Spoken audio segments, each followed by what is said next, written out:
It's the final week of the Texas high school football regular season, at least for some schools, and there are massive games all across the state. These are the picks.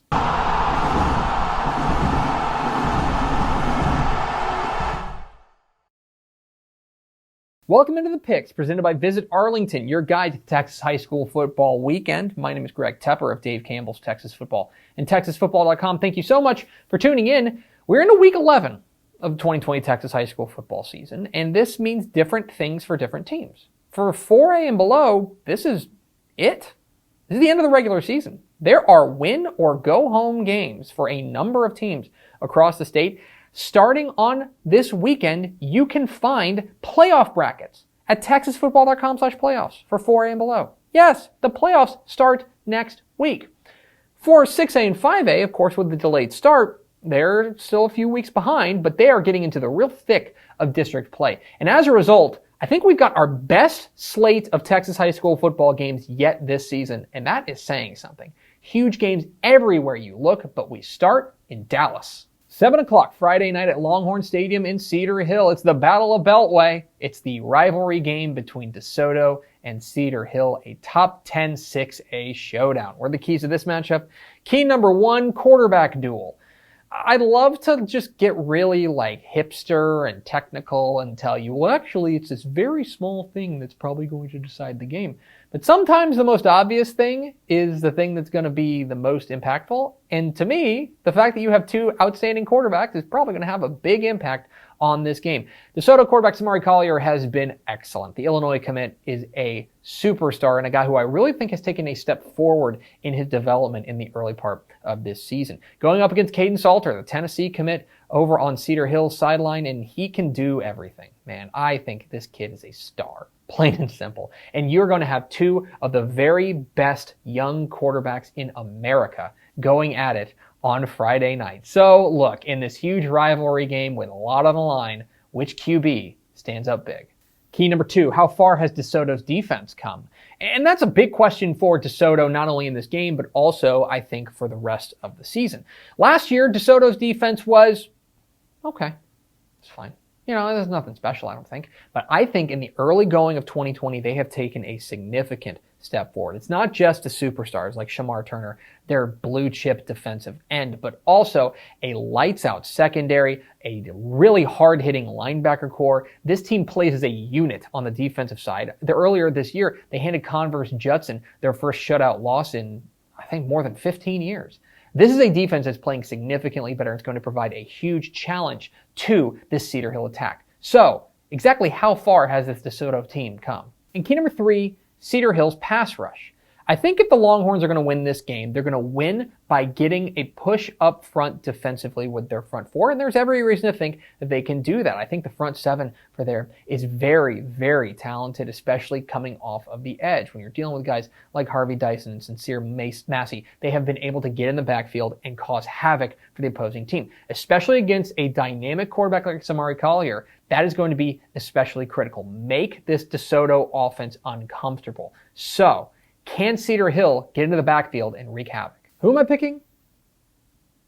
I'm going with DeSoto. I think the Eagles bring home a road victory in this one on the strength of what has been an excellent defense so far. I think that I'm a big believer in what they've done. I think that they've got a number of playmakers all over the field that can challenge this exceptionally skilled Cedar Hill offense and make them a little bit uncomfortable, get them out of their groove. Furthermore, I think that Samari Collier has been very sharp with the football, very smart, and they're running the ball especially well. I think this game, like most times that these two teams get together, is really close, and I think it's probably going to come down to 1 or 2 plays that one of the quarterbacks makes. But in the end, I think DeSoto comes home with a narrow rivalry win. Let's go out west, 7 p.m. Friday night at Dick Bivens Stadium in Amarillo. It's Hell Week. It's Amarillo versus Amarillo Tascosa in a critical panhandle showdown. What are the keys to this matchup? Key number 1, flex on them. Let's talk about the Tascosa offense, which runs, of course, the flex bone, but they're a different looking flex bone offense than they have looked like in past years. They don't have Joseph Plunk, their outstanding quarterback, who has been the maestro of that offense. And instead, they've been a lot more kind of a sum of their parts. Major Everhart is probably their best weapon, but they can spread the ball around to a lot of different guys. In the past, especially with Joseph Plunk, this has been a flexbone team that has a star. I think this is instead a team that operates like most flexbones do, which is spreading the ball out to a variety of different people. So, Amarillo's had pretty good success traditionally slowing down this Tascosa team. How do they fare on Friday night? Key number 2, Amarillo's quarterback revolving door. So the Sandys have had a bit of a problem under center, basically keeping their guys healthy. I think they've got a couple of really exceptionally talented quarterbacks. Will Maynard is the starter, but he's been injured for a lot of this season. Brock Wade has stepped in and performed really, really well in his stead, but he's been banged up a little bit as well. We truly don't know what this quarterback situation for the Sandys is going to look like. I think that's going to put an especially big emphasis on their running game. Well, Tavon Hood, who is a game changer for them in the backfield. So, when the Sandys roll out there, what does the quarterback situation look like? And key number 3, rest versus rust.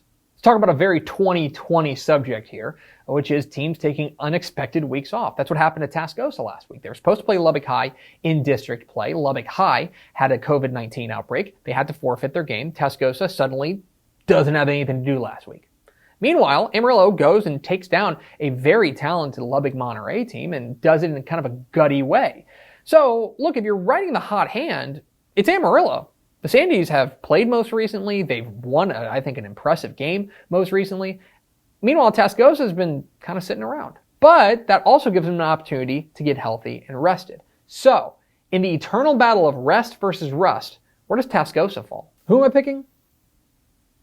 I'm going with Tascosa. I think the Rebels bring home a victory, yes, because of their flexbone offense. I'm always impressed with watching Ken Plunk's offense operate, but I think that their defense is really kind of flying under the radar. I think this is a defense that is very, very strong and has a chance to really take advantage of what may be a wounded Amarillo attack. Now, look, I do think that Amarillo is going to be up for the challenge. And I think that, especially if they get the running game going with Tavon Hood, this game could be really, really fun. I actually think it's going to be relatively low scoring. I think both teams know each other really well and know their tendencies. But I do think that Tascosa brings home a victory. 7:30 p.m. Friday night at Lobo Stadium in Longview. Big time 5A Division I showdown as the Highland Park Scots visit the Longview Lobos. And the last time you saw Longview was in their opener against Temple, I think that they have taken a significant step forward. They were not good in their opener, plain and simple, but they have really figured it out and they've gotten back to basics, running the ball with Caden Meredith, a hard-hitting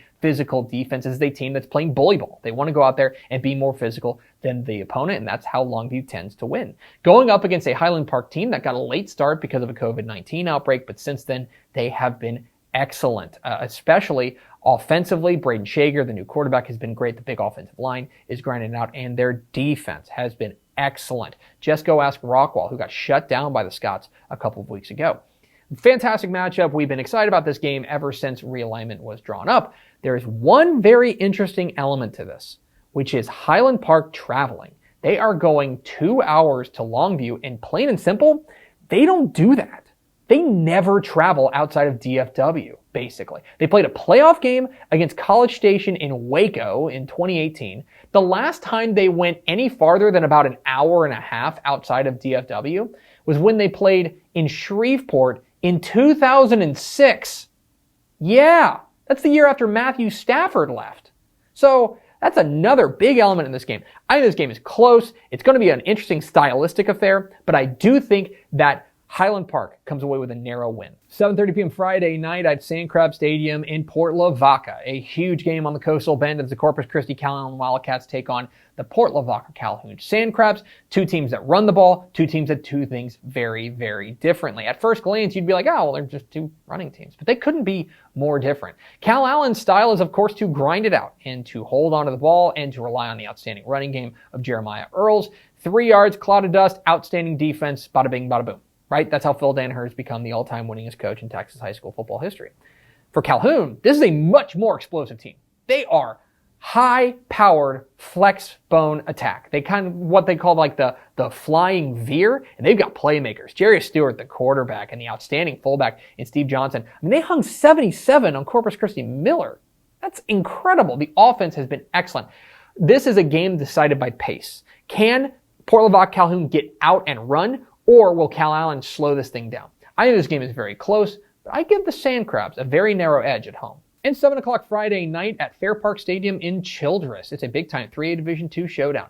As the Childress Bobcats welcome in the Canadian Wildcats, it has been a minute since we have seen Canadian play any sort of interesting game, right? They haven't really been challenged in like 2 months. They were supposed to get challenged by Spearman. That game got canceled because of a COVID-19 outbreak, and as a result, it's been probably since September, mid-September, that we've seen Canadian play even a competitive second half. Well, here comes a competitive team, okay? I am a big fan of this outstanding offense from Childress, led by quarterback Colin Bishop, and I think they've got a fantastic running game as well. Freshman running back who's doing a lot of good things there for Childress. But this is going to be an interesting test to see if Childress can slow down Josh Colwell in this high-powered Air Canada attack. I think that Canadian gets a scare, but I do think the Wildcats get a win. But those are far from the only big games in Week 11 of the Texas high school football season. Let's get to the lightning round. I like Lake Travis over Austin Bowie. Give me Lago Vista over Blanco. And I think A&M Consolidated bounce back with a win over Montgomery Lake Creek. El Dorado beats Junction. Give me Colville Heritage over Red Oak. And in a close one, I like College Station over Lufkin. Flower Mound Marcus gets by Coppell. I think Gilmer takes down Pleasant Grove in a top 5 matchup in 4A Division II. And in a critical showdown in district play, I like Orange Grove over Palacios. Lindale outmuscles Kilgore. Give me Texas High to take down Marshall. And Brock polishes off a perfect season with a win over Pilot Point. Poth keeps rolling with a win over Natalia. Richmond Foster beats Katy Pato in a battle of unbeatens. And I like Port Arthur Memorial over Beaumont United. El Campo gets by Needville. Top 5 matchup in 2A Division II. I like Wellington over Wheeler. And in a game that's been rescheduled like 17 times at this point, I think Katy beats Katy Tompkins.